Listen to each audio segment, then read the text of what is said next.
اذا بتريد معلم بدنا صدر كنافه توصايه، الجبنه تبعاتهم كمان توصايه اكسترا والفستقات تبعاتهم كمان توصايه اكسترا. مو تكرم عينك، بعمل كنافة بتشهي وطريقتي سهلة وناجحة، واسمعوا هالصوت ما أحلاه. بس قبل ما نبدأ لا تنسوا تشتركوا بالقناة وتفعلوا زر الجرس. عندي هون 250 جرام عجينة كنافة جاهزة مطالعتها من الفريزر وتركتها حتى تصير بدرجة حرارة الغرفة. بفكها بهالطريقة مثل ما موضح بالفيديو، بقطعها خيوط صغيرة بهالشكل وحسب ما بتفضلوا، ممكن تعملوها ناعمة أو خشنة. بضيف ملعقتين كبار سكر بودرة رح يعطي لون حلو للكنافة بالفرن. بفركن سوا وبعدها بدي ضيف السمنة 80 جرام، ولازم بدرجة حرارة الغرفة منفرك منيح تتشرب السمنة.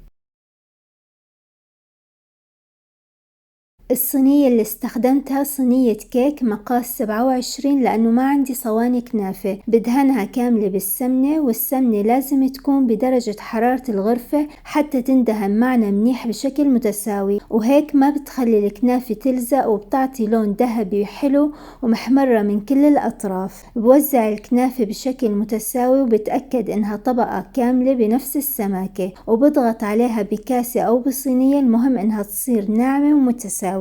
لطبقة الجبنة استخدمت جبنة عكاوي تشيكي الخاصة بالكنافة 500 جرام محلاية، ومهم انه نصفيها كتير منيح. بوزعها بهالشكل، برجع حط طبقة كنافة خفيفة وبفرن محمى مسبقا 180 درجة ل 30-40 دقيقة حتى تتحمر، ولازم ندورها كل 10 دقايق وصارت جاهزة. يسلم ايديكي، طيبة كتير، بتشل يمو عن جد بتعقل.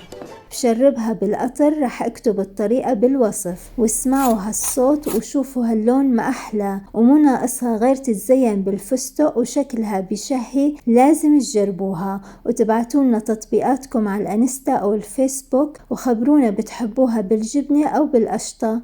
شو هالكنافة؟ عوض بسلامتك. أكلناها. ليش أنت جايبتي للأكل ولا للصمت؟ شو يعني؟ كيف أكلتوها؟ لا حبيبتي، هن أكلوها بالمعالق، بس أنا أكيد أكلتها بالشوكة والسكينة. قولي صحة. وصحتين وهنا، بانتظار تعليقاتكم أسفل الفيديو.